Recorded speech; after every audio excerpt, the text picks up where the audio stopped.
Bonjour, nous sommes sur le salon des marchés financiers avec Thomas Hélène, cofondateur de Debraiement. Bonjour Thomas. Bonjour. Parlez-nous un petit peu de Debraiement, quel est le principe? Alors Debraiement, c'est un bureau d'analyse en finance comportementale. On est une société 100% indépendante, fondée par 3 associés. On a été créé en 2010. Et donc notre objectif, c'est d'analyser le comportement des investisseurs sur le marché pour en détecter des signaux d'investissement. Alors sur quoi vous vous basez pour justement déceler ces comportements? Alors c'est principalement sur le web, mais 4 grandes sources d'informations. Tout d'abord les sites spécialisés, des brokers, à la fois des réseaux sociaux comme Twitter et Facebook, des forums et puis des sites spécialisés comme Boursorama ou des choses comme ça. Alors concrètement, comment ça se passe? Quelqu'un qui vient sur votre site, qu'est-ce qu'il va trouver? Alors il va trouver tout d'abord des signaux d'investissement, très clairement des signaux intraday, donc pour les investisseurs les plus actifs. Chaque matin, c'est ça? Chaque matin, voilà, chaque matin avant l'ouverture des marchés français, des marchés européens, donc un indicateur CAC 40 avec un signal d'achat ou de vente et puis une opération clé en main avec un niveau de stop, un objectif pour la séance, donc des données vraiment très précises, de manière aussi à bien gérer son risque.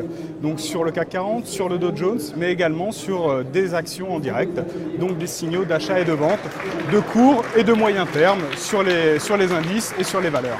Est-ce que vous avez c'est pas une science exacte, donc quelle est votre marge d'erreur?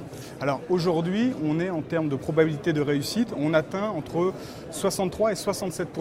Donc ça, c'est vraiment le taux de réussite de nos indicateurs. Donc ce n'est pas une science exacte et on ne se veut pas comme un algorithme pur et parfait, on se considère comme un outil d'aide à la décision supplémentaire, en complément de l'analyse fondamentale ou technique.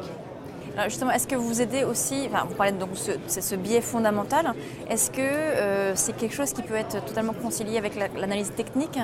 Vous liez les deux? Complètement. Dans nos prises de décision et dans nos recommandations auprès de nos clients, l'analyse comportementale vient en 3e filtre. Il faut savoir qu'on va d'abord observer les fondamentaux, notamment dans le cadre d'une action, d'une société, les fondamentaux, puis sa configuration technique. Et enfin, on vient brancher nos algorithmes de finance comportementale pour détecter justement peut-être des excès de pessimisme, des excès d'optimisme sur des valeurs. Et donc, ouais. C'est uniquement sur le CAC 40? Non, CAC 40, Dow Jones, bientôt de nouveaux indices internationaux, mais également des valeurs, l'or et puis le Forex pour très bientôt. Ah d'accord, donc c'est pour combien de temps ça le Forex? On espère à la rentrée, donc pour septembre. Rentrée septembre, d'accord. Voilà, tout à fait.